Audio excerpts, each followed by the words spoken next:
This is the 4S Outcast. Let's see how this looks. It's probably the transmitter. It is.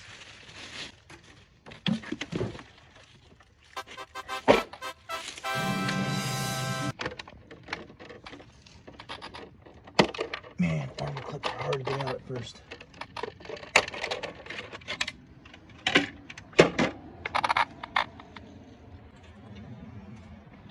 Ooh, nice. That's it. What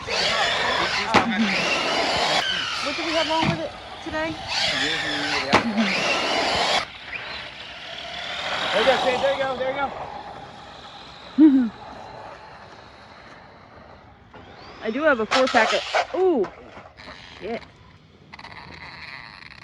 The slipper was loose as hell, and I went to tighten it and got a little crank happy and broke it.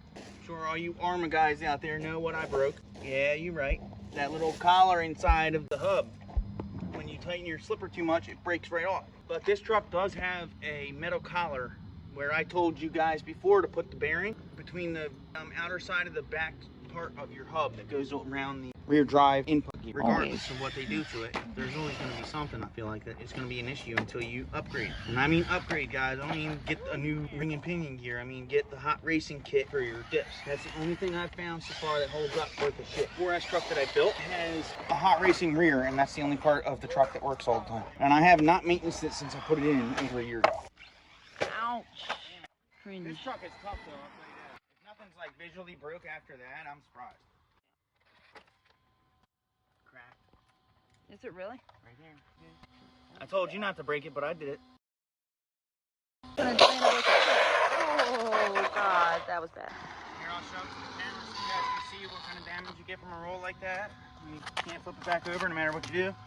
It rides on these and these.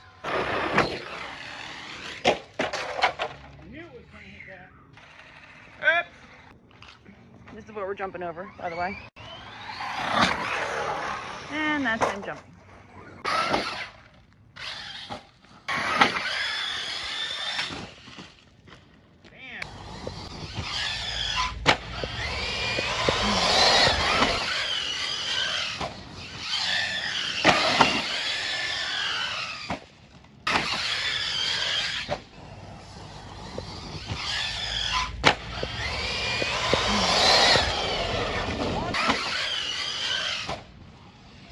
Nice.